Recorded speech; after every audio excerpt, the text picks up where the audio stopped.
everyone. My name is Don Ficken. I'm with the Library Telescope Program. I have with me my colleague, Tom Lynch. Between the two of us, we take care of a lot of the administrative side of the Library Telescope Program. And so we've got a great, I think you'll find a fun program tonight called the Globe at Night.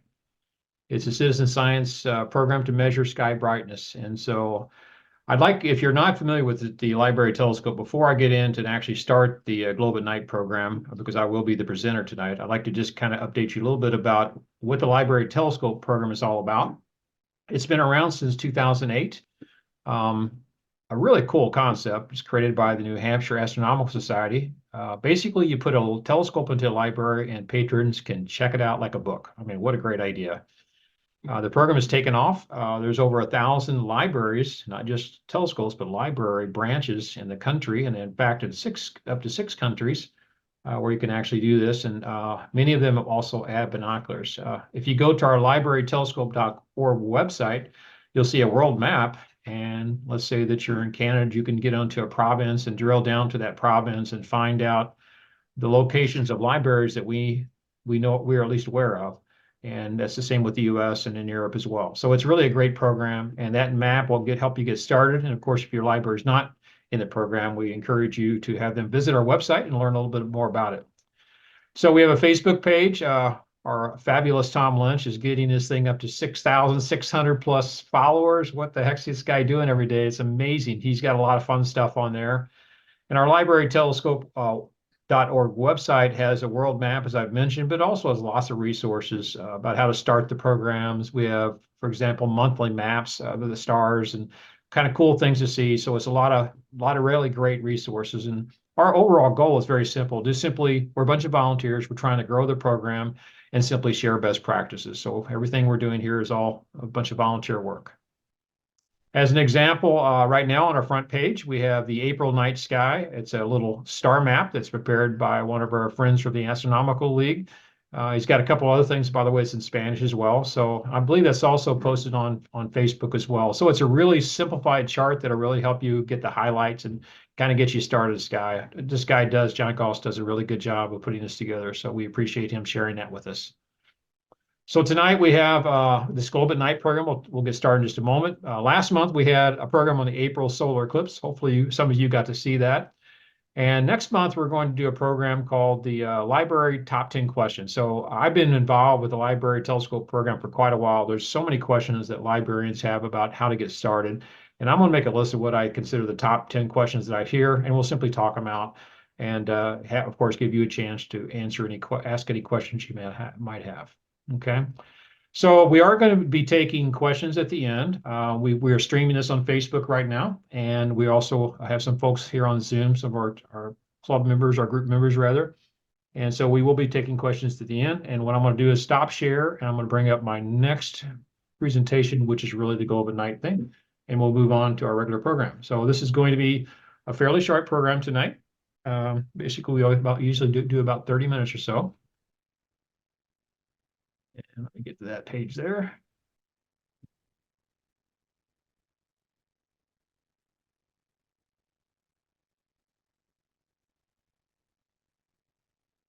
Okay. All right. You should be able to see that, Tom? Yes. All right, great. All right. So there's a really great program now called Globe at Night. It's a citizen science program to measure sky brightness. And I want to share that with you because it's a really fun program to do when you're out with a telescope. So whenever you go out, obviously you want to look at the stars, you want to look at the planets and all that kind of stuff. But by taking just a few extra minutes, what you can do is you can actually contribute real data to scientists to help them measure sky brightness. It's a very simple concept. It'll take longer to explain it than will actually be to really do this. But in this case, we have Leo the Lion. It's a constellation in the southern sky right now. And the very simple concept is you'll find that constellation and you'll count the number of stars that you can see and compare that to a chart they have, and you report that. And you also report some things about how cloudy it is and things like that. And that's it. And you can do this right on your phone, or you can write down the data and submit that later on your desktop or whatever else you have. So it's a very simple concept, and I'm going to tell you in just a minute how important it is. But let's talk a little bit about what citizen science is to start with. So I'm actually becoming a pretty big fan of citizen science, I will say. I thought it was kind of like busy work, it's kind of like a game. You don't really get anything out of it, but it turns out it's a really big deal. And if you think about it, it really makes sense it's a big deal because scientists are all over the place. There's not that many of them, and what they really need is data to be able to advance their research. And if you can get, let's say, thousands and thousands of people collecting data, maybe not everyone gets them right, but over the course of a balance of a lot of people, they're going to get it pretty much right. And they can submit that data, and that's something scientists can actually do. And so, what I like about this is that you can also do this while you're out with a library telescope. So it is not like you're doing a special trip. You can actually just go out and have fun. Now, there's a group called SciStarter, which I've been working with the last couple of years. It's a total nonprofit, has wonderful citizen science projects you can do, everything from water quality to the night sky to bees and bats and things like that. And if you create an account on there, you can go out and actually just find a lot of fun citizen science projects that maybe for whatever level you are, maybe you're a more advanced user, maybe you're a child and just simply want to do some fun citizen science projects. It's really great. Now I'm going to give you a lot. I'm going to be talking about several things like SciStarter and sky maps and things like that. So at the end, I will pull up a little page and it'll have a little QR code, and you can actually scan that QR code with your phone and it'll take you to a little PDF that has all these links on there. So don't worry about trying to write down everything that I'm saying here. Okay. As an example of citizen science, one of the things I worked with a few years ago is I worked with SciStarter to create what I call a dark sky project. It had 3 projects. Measuring light in the night would be one. That would be basically globe at night. Some other projects for life on Earth, because I was interested in dark sky. In other words, how do I protect our natural night sky and what's the impact of that? So you can do things like exploring biodiversity, migrating birds, and all that kind of stuff can be done on the citizen science platform. So I put together a simple project where scistarter.org and then / dark sky, and you has these projects in there, and it's really a good way to collect them together. Just most recently, a lot of us participated in what's called an eclipse project, which is a bunch of NASA projects. One was it's called Soundscapes. It was basically to capture the sound of nature during the eclipse. In other words, when it got dark, what happened to nature? When it came back, what happened to nature? Also looking at clouds, temperature, and of course, globe at night type of things. So you can see there's a lot of really interesting projects. In fact, this happens to be Citizen Science Month. April 2024 is our Citizen Science Month, and there's a wonderful little calendar of things you can do every day of the month. And again, this will be in a link that'll be a little bit later. They're actually trying to get 1 million acts of science, and I think they're halfway there right now. So you can join a lot of other people and just have a lot of fun, and you can pick things that really you find interesting. So we're talking about citizen science and say, great. So what are we trying to do with citizen science? Well, in this case, we're trying to measure sky brightness. Now, many of you may have been not thought much about this, but basically light, artificial light, can basically pollute the sky. It actually brightens up the sky, it makes it harder to see the stars, and is considered light pollution, which is really nothing more than humans altering the outdoor light levels to something other than what's occurring naturally. Now, you're pretty familiar with air pollution, littering, visual pollution, things like that, noise pollution, but light pollution is actually a pretty growing big deal. And so anyway, you should learn a little bit more about that. And the effects of it are significant, wildlife, human health, money and energy, and it contributes to climate change in many ways, and of course blocks our view of the universe, which means we can't see the stars as well. Now, the reason this citizen science is important is that before Globe at Night started going out and using people like yourself to go out and measure the sky, the world pretty much thought that the growth of light, in other words, the sky brightness, was about averaging at roughly 2% per year worldwide. Big deal. Wow, that's pretty big growth. But what happened is that after the citizen science submitted their data over the last many years, it turned out that the growth is actually 10%. So it turns out that when a satellite goes over and it looks down and measures what they think the light is, it's not the same as what humans see when they look up, because you have lights glaring in your face from the side. You have lights bouncing off clouds back onto the ground, brightening up the actual ground itself. And so it's not busybody work. It actually is pretty significant and pretty important work for you to do, to actually conduct citizen science. And the cool thing, it's really simple to do. All right, so let's talk about what you actually have to do. It's really 6 steps, okay? I'm going to go through each step in just a moment, but let me just give you the top level. First, you simply go outside at the right date and time. Okay, you have to go out when there's no moon, when you have to be at the right time of night, things like that. You have to find a constellation in the sky. That's step two. And then you have to go to a website reporting page. You can either do this on your phone or on your desktop later. And you need to find a particular constellation. And then you need to report the date, time, and location of where you are. In other words, they need to know, are you in a city? Are you in a suburban area? You can do this anywhere. You can do this from your house. You can do this from your apartment. You can do this from a dark sky if you prefer. It doesn't have to be the darkest sky. In fact, they really want to know in urban areas how bright the sky is actually getting. And then you're going to compare what you're seeing to some charts and report it match up to determine how polluted the sky is. In other words, how bright is the sky? And then you'll do some cloud cover reporting. So let's just go through each step a little bit. Okay. All right. Step one is go outside at the right date and time. So you really got to go out when there's no moon. All right. And it needs to be dark. So it'd be after sunset, say 8 to 10 o'clock local time. But it needs to be really after sunset. You need a good hour after the sun actually sets because we need to get astronomical darkness. Importantly, the moon should not be up because the moon itself is a natural type of light pollution, right? And it's going to automatically dim your view of the stars. By the way, that's a good thing to know if you're really trying to see deep sky stuff, right? And you want to let your eyes become used to the dark for at least 10 minutes. So often what I see when I have people come out and they do stargazing, they're looking at their white, bright phone right before they look in the eyepiece. And guess what? That's going to create some problems with you seeing really some dark and faint things out there. If you let your eyes get adapted for a bit, much better. So when you look at the moon phases and all the different things, there's really a campaign time every month typically. So the next one coming up is April 28th to May 7th, okay? And the constellation that they're going to look at, because they want something that's pretty high in the sky, pretty easy to find, will be the constellation called Leo. We'll talk about that, where that is, okay?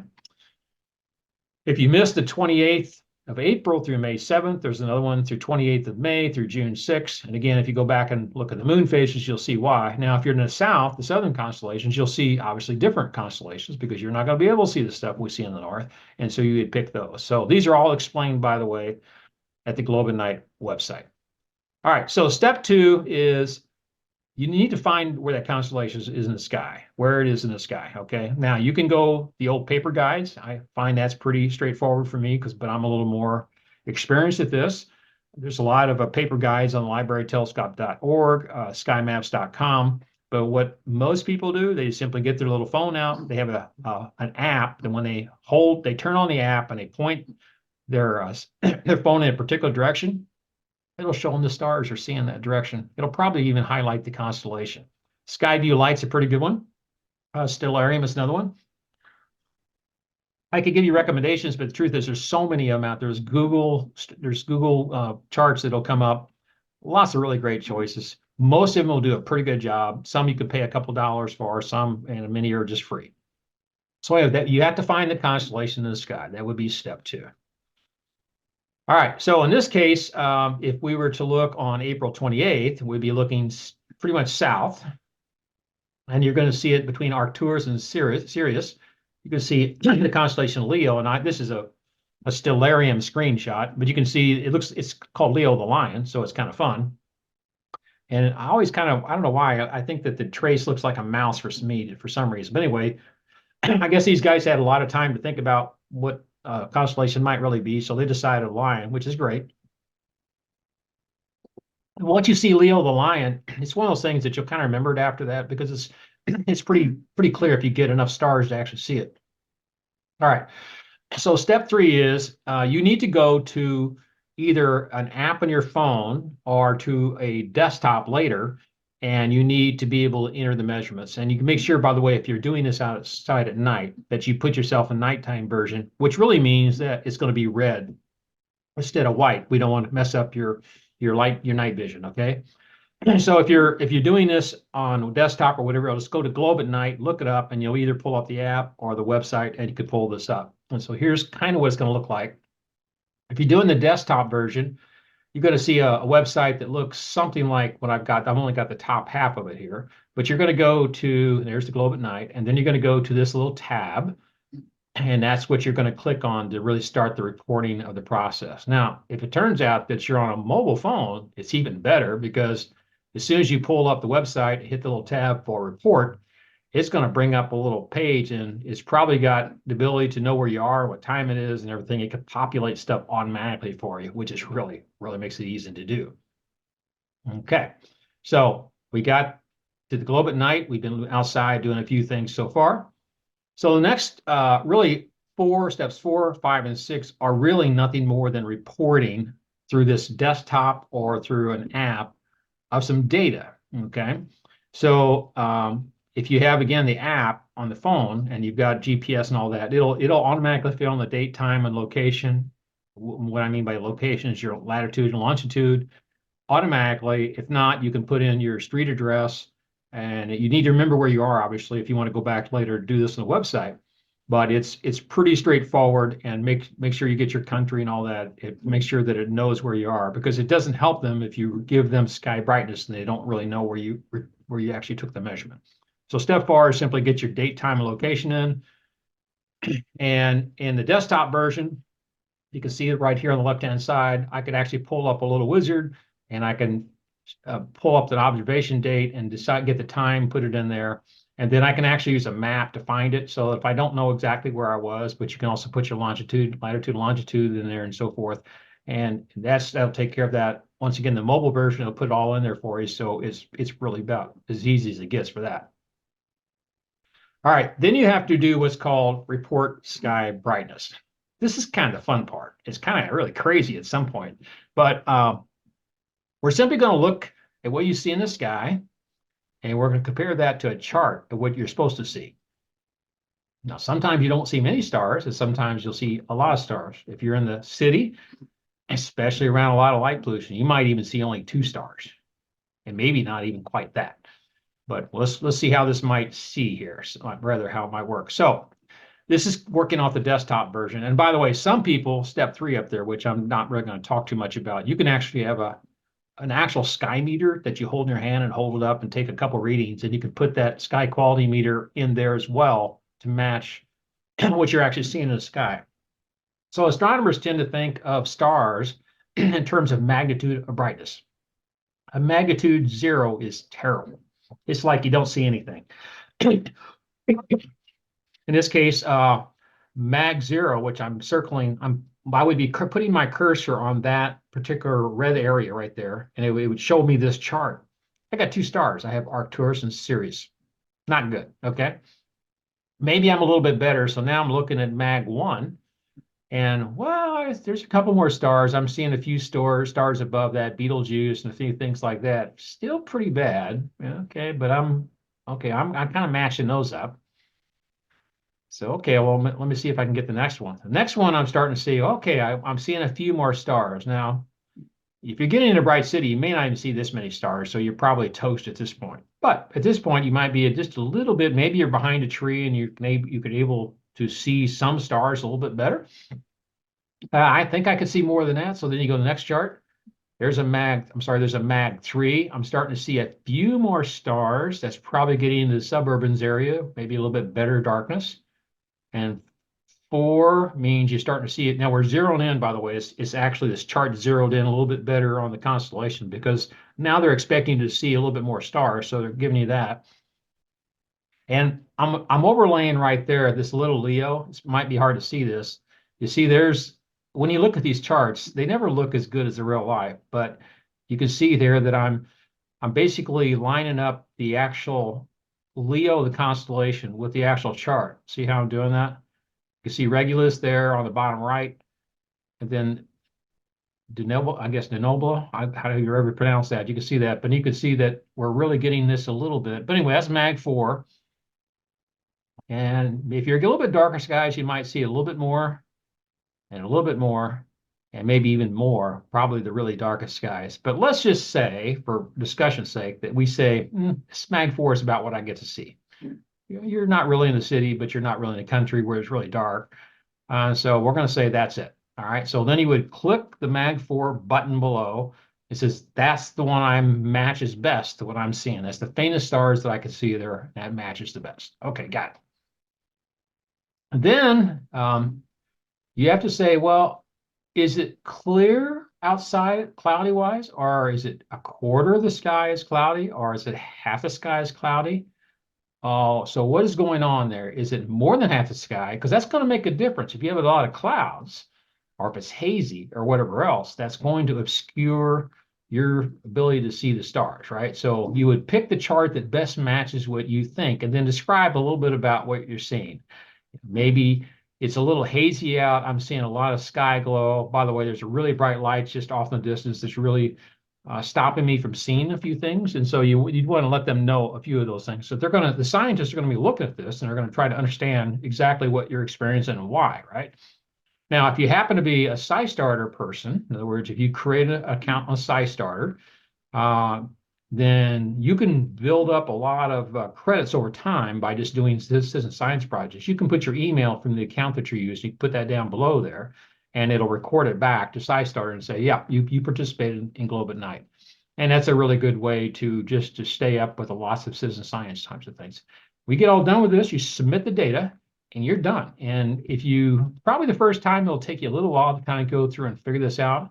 But if you do this regularly, you're going to get pretty good at it. And I also recommend that you consider doing this at different locations. In other words, maybe around where you live, maybe in a park that you go to, just take a couple minutes when you're going out at night. Maybe you're taking a walk and you have a little dark area and it happens to be no moon up and it happens to be about an hour after sunset. You look up and say, well, let me pull my little mobile phone out, put a night vision, and let me find out which constellation I need to look at. Go find it, make a quick count, make a couple reports, and boom, 5-10 minutes, you can be done with this thing. And if you think about how many people could, if they were doing that, how that might actually help us with this research we're doing. All right, so I've talked a little bit about the citizen science, and I've talked about why we need to do this. I would hope that if you start thinking about how light it's getting outside at night, of course, as an amateur astronomer or someone interested in looking at the stars, that would be one area for you to be concerned about. But there's also some pretty other big issues too. Life on Earth, for example, all that melatonin is suppressed whenever you're looking at bright lights or if you go out at night. And all that bleachy white light is telling you that it's daytime, even though it's nighttime, and it might not make you sleep very well. But anyway, the International Dark Sky International is what they call themselves now, has a lot of stuff. They're worldwide, 70 chapters, 30 countries. If you're interested, I really encourage you to look into that. Darksky.org is what you would go into and take a look at that. Light pollution is really kind of a new thing. It's not a new thing. It's just we haven't really started working on it until recently, 1988. So we really encourage you to take a look at this, no matter where you live. Internationally, there's many countries involved. I think you'll find this is a really great thing to learn about. It's a fascinating area actually to get into, not just from an amateur astronomer point of view, from an energy point of view, from a health point of view, from a life, nature, from a climate point of view, whatever you're interested in. Lastly, you can do your part. It's one thing to measure light. It's another thing simply to say, I'm going to try to do something about it. And the Dark Sky International has worked with the Illuminating Engineering Society to come up with 5 simple principles. And they make sense. We're not saying, basically, don't turn off your lights. We're saying simply be responsible when you light things outside. The first principle is very simple. If you don't need the light, what do you have it on for? Turn it off. I mean, it's one thing to have a light for a purpose, but if you just have it on, you forgot to turn it off or whatever else, make sure you turn it off. When you do light something up, make sure it's targeted just to where it needs to be. We don't need to light the tops of trees, which is what happens sometimes if we don't shield our lights. They'll light up everything all around, maybe our neighbors' windows and everything else.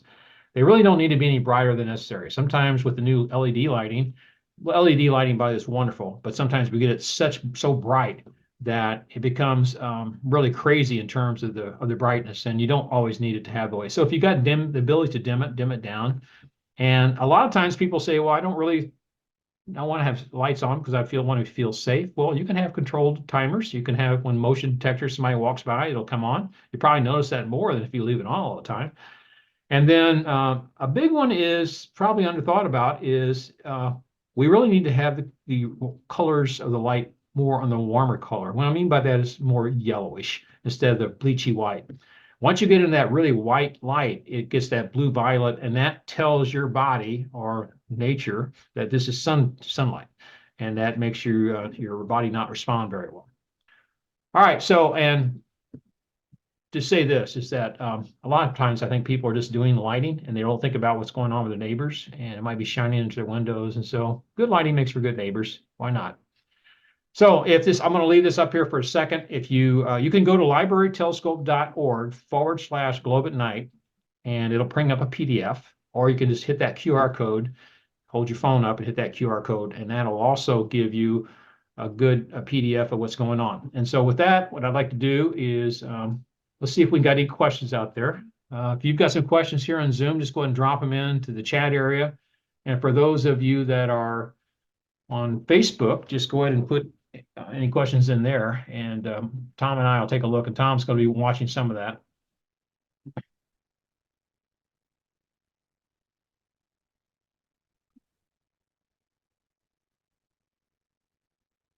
I've got a comment,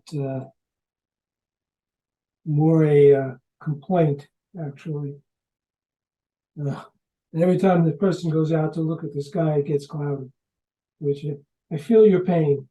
Yeah, there's a well-established astronomical principle about this, and that is that if you buy a lot of expensive equipment, you're pretty much doomed to be cloudy for a long time. So whenever we have a lot of clouds here and I'm from the Metro St. Louis area, I think Tom's from New York, we always start asking everybody who bought the equipment. Why is it cloudy? Because somebody had to buy some equipment out there, and that's really what's going on. So we have a lot of fun with that. But over the last 6 months or so now, we were very fortunate here in the Metro St. Louis area or on Missouri to have some good weather for the eclipse. But it seemed like the months before that, we were buying all this equipment and it was just constantly cloudy. So that's one of the things. Let's see what here. Yeah, you got about 2,200 elevation to the side. There you go. Cool. Yeah. So,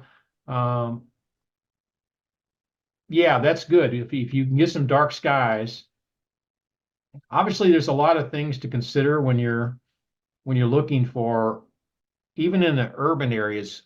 We often do star parties. We call them star parties. We go to a library and we'll do a star party outside.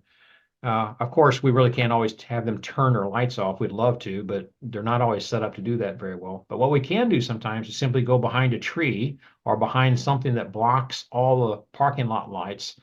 And surprisingly, that helps. When the light's in your face, it's really hard to see the stars. But if you're behind a tree or a building and if you're somewhat shielded from the light, that makes a big difference. So that's something you might try. And by the way, when you're doing your measurements, that's probably good activities. Try to go where there's nothing right in your face. Although I guess you can also argue that there's a parking lot factor for things too. Okay.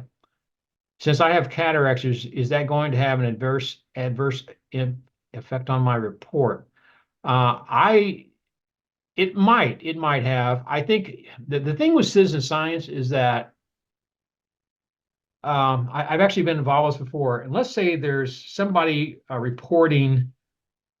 In fact, there was this really cool. I'll just explain this. There's a citizen science project that I was noticing the other day. It's called Stall Catcher. It's on SciStarter, by the way. And what it did is it actually images the brain of a mouse and the arteries in there, and it's looking for a stall in the artery. Okay. You're actually watching this video and you point to where you think the stall is and you report that. Okay. Well, some people aren't very good at it. Some people don't see very much at all on this. But if you get 1,000 or 2,000 people working on that, on balance, they're going to get pretty good at this, right? In other words, after a while, there's a lot of people going to start catching this, particularly if they've been on this for a while. So I would simply put that in your description, that if you have an issue with cataracts or whatever else, so that they may have a way to build in that counter thing to the research, just simply consider that within there. But I know the scientists are looking at this. In fact, we're just amazed what they came up with on the 10% growth per year. It's actually sad, to consider how fast that stuff is growing. But it is a good question. I would simply put that in the notes and just see where it goes from there. Do we have any other questions so far? So we're going to record that. We have recorded this, by the way. I think we're recording this. Yeah. We are recording this, right? Yes. Yeah, we are recording this. So yeah, so we're recording this and I will also place this on YouTube. And by the way, if you look at the front page of the librarytelescope.org website, we have this, I think will be our 40th video, 39th or maybe it's 39th video. We have a lot of them there. We have everything from solar eclipses to 3D printing to whatever else. So there's a lot of really great topics out there.